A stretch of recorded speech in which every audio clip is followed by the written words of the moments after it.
Here are the top stories making headlines across Central Luzon. More than 100 meters of river slope protection collapsed in Barangay San Jose Malino and Suclaban in Mexico, Pampanga. The collapse was attributed to weeks of heavy rainfall and water pooling from an adjacent vacant lot.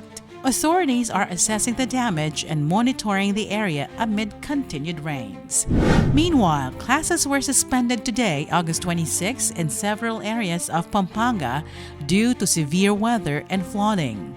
The suspension covers all levels in the city of San Fernando, Macabebe, Masantol, Minalin, San Simon, Santo Tomas, and Sasmuan.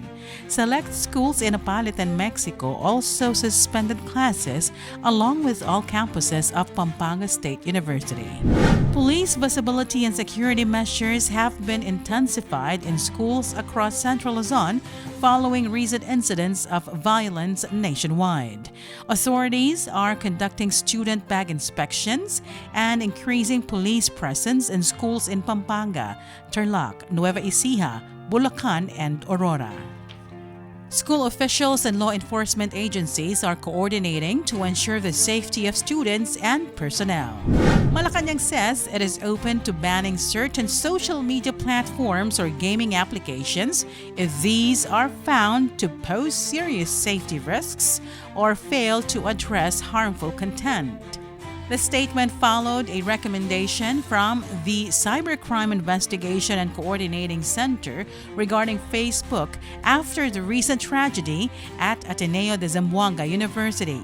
Officials clarified that any restrictions would focus on harmful content and misinformation and not legitimate free speech.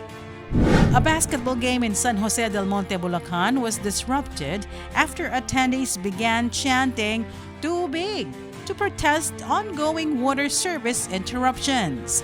The incident happened during the Ate Rida's Cup. Mayor Rida Robes and local officials condemned the protest as disrespectful toward public officials. Meanwhile, some netizens defended the crowd, saying that demanding basic public services from elected officials is a legitimate civic right. The Bureau of Customs Port of Subic destroyed around 129 million pesos worth of illegal cigarettes seized from abandoned shipments. Some 3,000 master cases were disposed of through shredding and pyrolysis in Bulacan. The process was live-streamed on YouTube as part of transparency measures. The BOC plans to dispose of 9 more containers or illegal cigarettes worth a combined 284 million pesos, bringing the total planned disposal to 413 million pesos. Lastly, Pampanga is set to receive a 50 million peso grant from the Philippine Amusement and Gaming Corporation or PAGCOR to support the province's Zero Balance Billing program.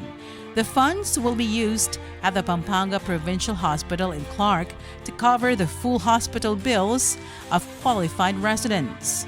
The provincial board has authorized Governor Lilia Pineda to sign the agreement for the grant. And those are the top stories across Central Luzon. I'm DJ Tyra. Stay tuned to CLTV36 News for more updates.